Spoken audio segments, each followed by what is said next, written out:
The 22nd of January को मांस मदिरे पर बैन को लेकर भाजपा केशवपुरम एसी मोर्चा जिलाध्यक्ष ने लिखा उपराज्यपाल को पत्र।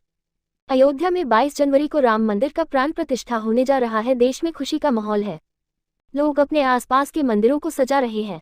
तो वही दिल्ली के केशवपुरम जिला के एसी मोर्चा के भाजपा जिलाध्यक्ष अनूप पवार ने पत्र लिखकर दिल्ली के उपराज्यपाल, दिल्ली पुलिस कमिश्नर, महापौर दिल्ली नगर निगम, आयुक्त दिल्ली नगर निगम, उत्तर पश्चिम को 22 of January को दिल्ली में मांस मदिरे का बैन करने को मांग किया है। अनूप पवार जी कहना है कि 22 जनवरी को सभी लोग श्री राम के पूजा अर्चना में लगे रहेंगे, खुशियां मनाएंगे, शुद्धता रूप से भक्ति में लीन रहेंगे। इस दौरान यदि रोड पर खुलेआम मांसों का बिक्री होता रहेगा तो मन कुंठित होगा और वातावरण अशुद्ध सा रहेगा, और रोड पर लोग शराब का सेवन करके घूमेंगे तो इस भक्तिमय माहौल में विघ्न उत्पन्न होगा, जिससे माहौल बिगड़ने का खतरा बना रहेगा। इतना ही नहीं, अनूप पवार जी ने अन्य सभी धर्मों के भाइयों से आग्रह किया है, इस भक्तिमय माहौल को कायम रखने में सहयोग करें, हम आपके आभारी रहेंगे। अभी मैं हूँ दिल्ली के केशवपुरम जिला के भारतीय जनता पार्टी के जिला कार्यालय में, और हमारे साथ हैं जिला के जिलाध्यक्ष एसी मोर्चा के एडवोकेट अनूप पवार जी। इनसे हम बात करेंगे और जानेंगे कि 22 जनवरी को जो कार्यक्रम हो रहा है श्री राम मंदिर प्राण प्रतिष्ठा की, उसमें इनका क्या योगदान है और ये अपने तरीके से क्या तैयारी कर रहे हैं, हम सर से यही जानेंगे। तो सर, सबसे पहले तो मेरे चैनल पे आपका स्वागत है। बहुत बहुत धन्यवाद कि आप यहाँ आए। तो सर, क्या तैयारी चल रही है आपके माध्यम से? राम हम सबके राम है, हमारे कण कण में राम है। तैयारी भाई राम जी के नाम पे तैयारी तो हम नहीं कर सकते, हम सहयोग कर रहे हैं। ना, सहयोग तो कर रहे हैं, लेकिन मैंने देखा कि आपके हाथ में ये लेटर है, और ये लेटर जो है आप लिख रहे हैं उपराज्यपाल जी को। तो क्या इस लेटर के माध्यम से क्या देना चाहते हैं? मैंने आग्रह किया है दिल्ली के उपराज्यपाल साहब को और दिल्ली की महापौर मैडम को, दिल्ली पुलिस कमिश्नर को, कि 22 जनवरी 2024 हमारे आराध्य प्रभु श्री राम प्राण प्रतिष्ठा होना निश्चित हुआ है।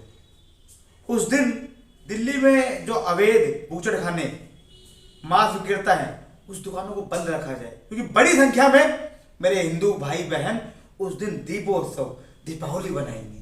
जब वो मंदिरों में जाएंगे बड़ी संख्या में और रास्ते में कोई बूचड़खाना, कोई मांस की दुकान दिखती है, तो वो दृश्य देखकर कोई भी व्यक्ति डर सकता है। ये सुनिश्चित हो कि दिल्ली में सभी मांस की दुकानें उस दिन बंद रखे जाएं और मेरे हिंदू भाई बहनों की आस्था का ध्यान रखा जाए। यानी आप कहना चाहते हैं, इससे आप एक बार इस लेटर को भी दिखाना। और इन्होंने इस लेटर में जो है दिल्ली के उपराज्यपाल जी को इन्होंने लेटर लिख रहे हैं कि जो भी दिल्ली में बुचड़खाने या अवैध शराब की दुकानें, अवैध मांस मछली की दुकानें जो भी है, उनको बंद किया जाए, ताकि जो भी हमारे भक्त हैं, श्रद्धालु हैं, श्री राम भक्त हैं, जो पूजा के लिए निकले, तो उनके सामने, उनके आगे वो दृश्य ना उत्पन्न। यही आप चाह रहे हैं? ना उत्पन्न। अच्छा, और क्या चाह रहे हैं? मैं चाहता हूं कि सभी लोग, अन्य धर्म के लोग भी इस महापर्व में जुड़े और इस महापर्व का हिस्सा बने। अन्य धर्म के लोगों से भी आप आग्रह कर रहे हैं? मैं आग्रह कर रहा हूं, क्योंकि राम हम सबके हैं ना। वर्षों तो चले संघर्ष में, 500 वर्ष के बाद मेरे राम जी प्राण प्रतिष्ठा पूर्ण हो रहा है। लेकिन जो आपके विपक्षी पार्टी वाले हैं, वो तो कह रहे हैं कि ये लोग राजनीति कर रहे हैं। इसमें राजनीति थोड़ी ना है। जो मैं विपक्षी पार्टियों के मेरे साथी, मैं उनसे ही पूछता हूँ, क्या राम उनके नहीं है? राम उनके भी हैं, राम मेरे भी हैं। लेकिन वो कहते हैं कि राम तो हम सबके हैं। लेकिन कहा ना, राम मेरे भी, हम सबके राम हैं, हमारे कण कण में राम है। नहीं, लेकिन उनका कहना है कि ये लोकसभा का चुनाव आ रहा है, इसलिए लोग राजनीति कर रहे हैं। लोकसभा का चुनाव आ रहा है, इससे लोकसभा चुनाव को क्या लेने देना है? वो तो प्रक्रिया है भाई। भारत लोकतांत्रिक देश है, मत यहाँ पे मत का अधिकार सबको है ना। प्रत्येक मास में चुनाव होना है। एक बात है, मत का अधिकार दूसरा चीज हो गया, मत का अधिकार सबको है। लेकिन हमें ये नहीं समझ में आ रहा है, जो विपक्षी पार्टी है ये जानना चाहती है कि आप इतना जोरों शोरों से इसमें क्यों लगे हैं। कहा ना मैंने, राम हम सबके हैं और सब में राम है, मेरे आराध्य है राम, तो जोरों से लगना होगा ना भैया। तो विपक्षी पार्टी को इससे दिक्कत क्यों है? वो दिक्कत है तो वो उनको पूछना होगा कि उनको दिक्कत क्यों है।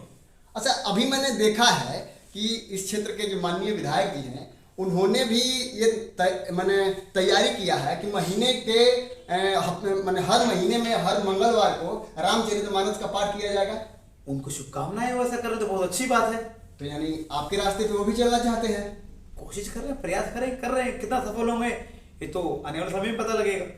तो मैंने आने वाले चुनाव में क्या तैयारी चल रही है, उसके लिए क्या चल रहा है? भाई भारतीय जनता पार्टी एक दिन तो चुनाव में नहीं कि 365 दिन हमारे कार्यकर्ता सड़क पर रहते हैं। चुनाव है या नहीं है फर्क नहीं पड़ता, चुनाव हमारे लिए एक कार्यक्रम मात्र है।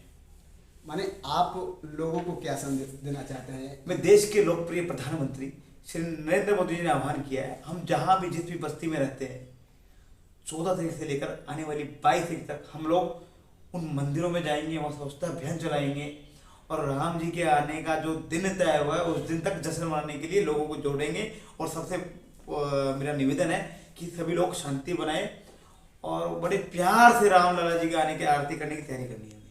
आप लोगों ने सुना किस तरीके से, कितना सरल तरीके से एडवोकेट अनूप पवार जी ने हर बातों को जब रखा और इनका कहना है कि वर्षों बाद अयोध्या में हमारे पूर्वजों ने उस भगवान श्री राम के मंदिर के लिए कितने लोगों ने अपनी जान गंवाई है, उस लड़ाई को लड़ते लड़ते उस मंदिर को निर्माण के लिए, और आज वो सपना पूरा होने जा रहा है। 22 जनवरी को वो सपना पूरा होने जा रहा है। इसमें देश के हर लोग उसकी खुशियां मना रहे हैं और हर मंदिरों को सजाया जा रहा है। इन्होंने भी यही कहा कि हर मंदिरों को हम लोग सजा रहे हैं और खुशियां हर लोगों तक पहुंचा रहे हैं। यहाँ तक कि अयोध्या से आए अक्षत को भी हर घर तक पहुंचाया जा रहा है। ये भी किया गया आप लोगों के साथ। अक्षत पहुंचाना घर तक हमारा सौभाग्य है कि इस महापर्व में हमें काम करने का सौभाग्य मिला। तो इसी के साथ अब अपनी बात को समाप्त करते हैं। जय